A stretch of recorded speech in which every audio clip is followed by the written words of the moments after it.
Okay, we've got all our pieces cut now. This is our one style. Here's our bottom rail fitting in right here. Here's our other style fitting right in here. And we've got our top rail done too. And we don't have to use that. We're done with that template so we can take it off. And the beautiful thing about this is you can use these templates over thousands and thousands of times. They're never going to wear out. Okay, what we have next here now is our top rail fitting right into here. And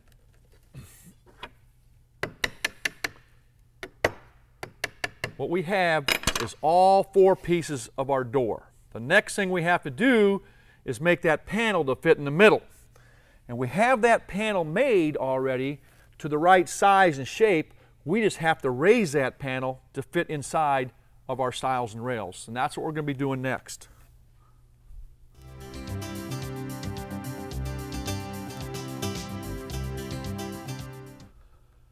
Okay, we're ready to raise the panel on our center portion here, on our raised panel. To do that, we don't need the template anymore. So we're going to take that template off of there. Okay. Now, in raising that panel, the next cutter we're going to use is our raised panel cutter. And our raised panel cutter here has a back cutter and a front cutter. When we cut our panel, you can see we're going to be cutting the back and the front at the same time. What that does, that gives me exactly the thickness I need to go right into that pattern cut, right like that. Okay? The other thing, whenever you're doing an arch or a curve, you must be in contact with the bearing. It's a freehand cut. So we're going to give you two bearings with our set, a large 1 1/4" bearing and a small 5/8 inch bearing. Those two bearings make the job a lot easier and a lot safer. It allows you to make two cuts, making the job easier and safer. Okay, so let's change and put our panel cutter into our router. And again, we're going to take our spanner wrench here, snug it up, and we're ready to cut. Now, the fence comes over here. What we have to do, two things. We're going to put this zero clearance in here instead of this zero clearance insert. And the zero clearance inserts do a lot of things for you. They make the job a lot safer because there's no dark hole. They also eliminate chipping and it makes the dust control a lot better. So we're going to take our straight edge on our bearing, pivot my fence flush with the bearing, lock it down, and we're ready to start cutting. Okay? All right. Now, remember when we took that template off of there, the two nail holes? We're going to place the two nail holes down, that way they're going to be eliminated. Now, the next thing, before we start cutting this, because this is a large cutter, it's the largest cutter on the market, 3.5 inches in diameter, we want to slow the speed of our router down all the way to 10 or 12,000 RPMs. It makes it a lot safer. The other thing we do when we start cutting this, we want to make sure the good side is down, like I said, and we're going to start cutting just like this.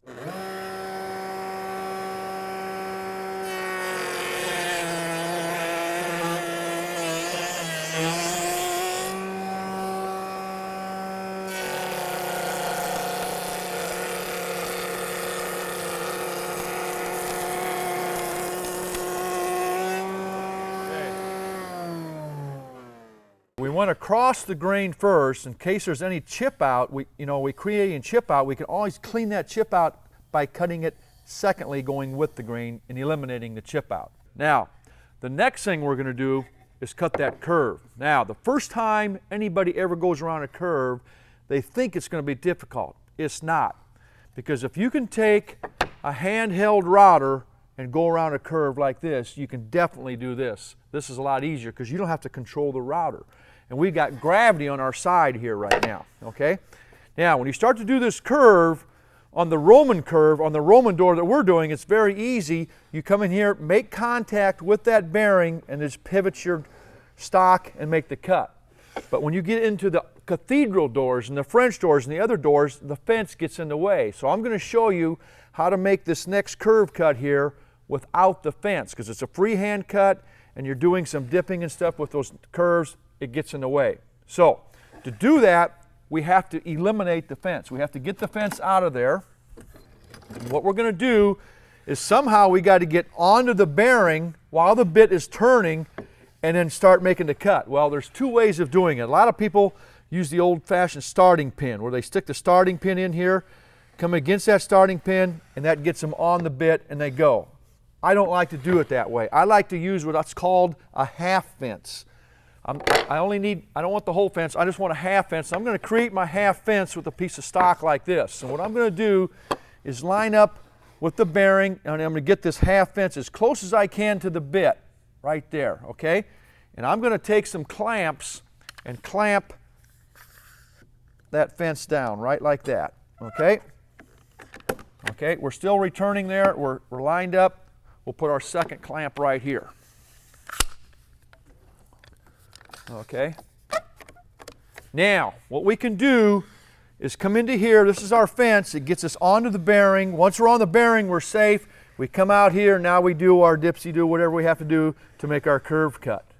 Then we'll come back, move the fence, and make the straight cut. So let's show you how that's done. We'll come into here. I'll turn the router on again, and we'll make that cut.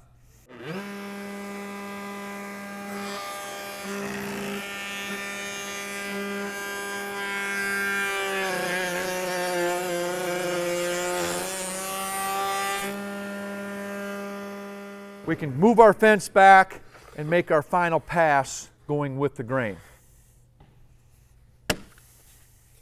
Okay. The fence is going to be rotated right back to my pivot point. Right there. We're going to, again, get that fence flush with the bearing, lock it down, and make our last cut.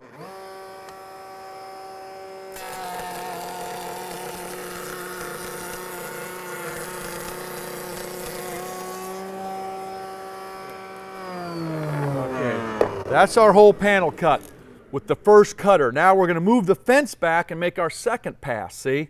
And the thing is, we don't want to, we could, if you're making a square door instead of an arch door, we would have gone directly to the bit with the small bearing, made our 4 cuts, moved the fence back to the small bearing, and made 4 more, and we'd have been done. But we had to have the big bearing in there to control taking that curve cut, see? If we'd have had the small bearing in there, we'd have been forced to hog the whole thing at once.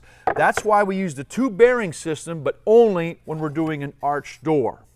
Okay, so now, let's say we've done 30 of them doors. We're ready to switch bearings, okay? What you're going to do is you're going to take your wrench here and lock up your bit, right like this. Take the nut and the back cutter off, switch bearings right there in the router. That way you maintain the same height setting for your second pass. But what I'm going to do here today is I'm just going to unlock that bit. Okay? Take the safety lock on it, take another cut here. I'm just going to switch router bits. This bearing, the small bearing is already on this bit. It's the same bit. It's going to drop into my rubber grommet. I'm going to snug it up, and we're ready to make that do the same operation all over again on our panel cutter here. Take our straight edge on the bearing, lock it up, and we're ready to cut with our smaller bearing.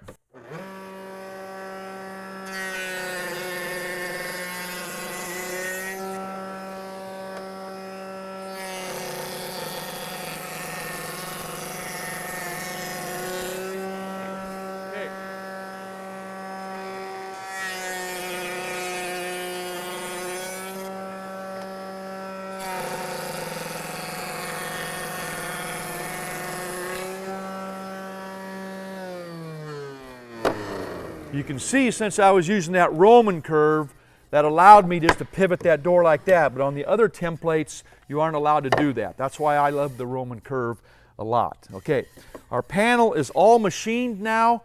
We are ready to take our stiles and rails and clamp our door together. So that's what we're going to do next.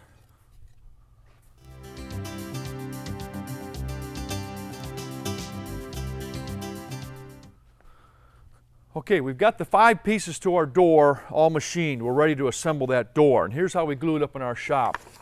We're going to take that stile, lay it on our bench at home, whatever. We're going to glue the rail, glue the stile, insert the 2 right there. Then comes our panel.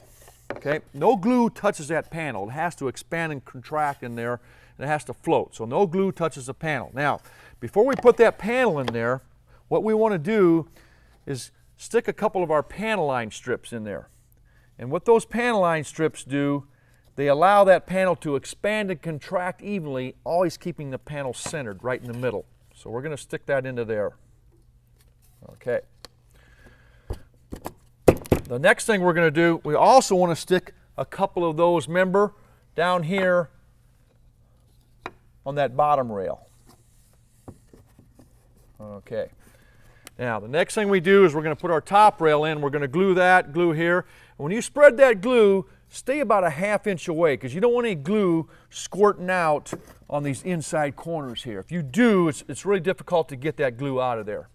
And when you do, if you do get glue in there, and you probably will, what you want to do is take some white vinegar and water, mix it up 50-50, and it's just a great way to get rid of that glue. But also, don't forget, we want these little panel line strips on that top rail also.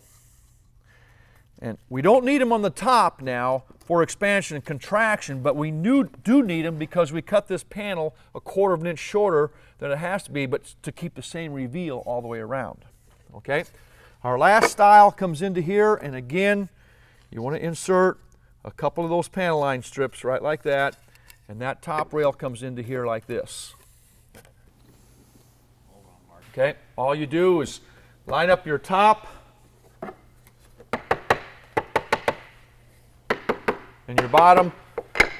We'll go take that and stick it in our clamps now and glue it up, and our door will be ready to machine the outside edge.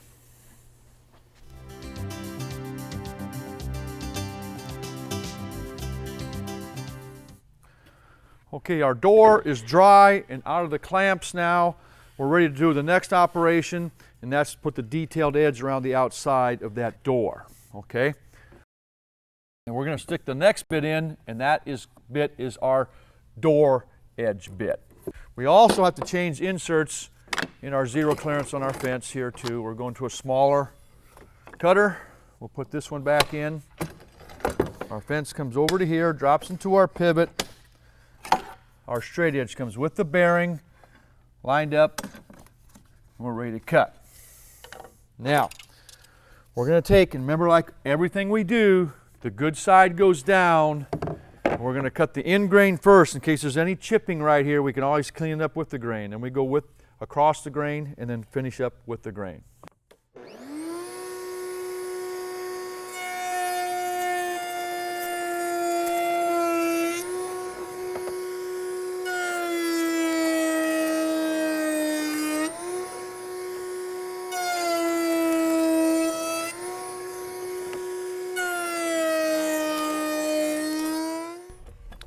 Our door edge treatment is put around the door now, and we have a finished raised panel door with the Roman curve.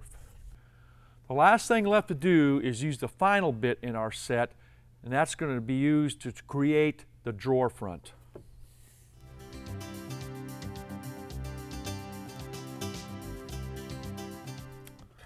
This is our drawer front now, and what we're going to do is use the final bit in our set right here to create the drawer front edge around here.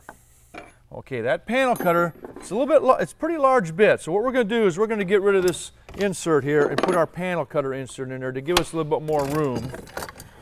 The fence is going to drop into our pivot point right there again. We take our straight edge on the bearing, pivot our fence, flush with the bearing, and we're ready to cut. Okay, again, we're going to put the good side down, right like this. Do the end grain first. If it chips, we can always clean it up again. Go with the grain, across the grain, and with the grain. Okay. We're going to turn the speed down just a little bit on this cutter here because it's a little bit bigger diameter.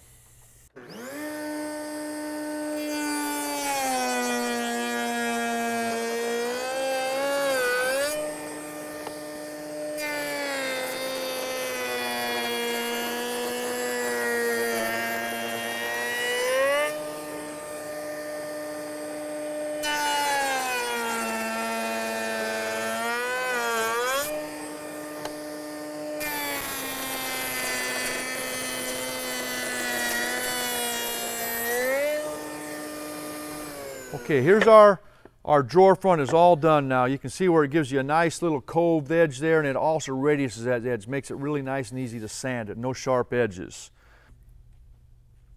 We've also got our arched raised panel door with the Roman curve done. Now, the last thing we have to do, of course, is sand these really nice and finish them. Then, after that, what we're going to do is we're going to show you how to create all the holes for our hardware on these two items.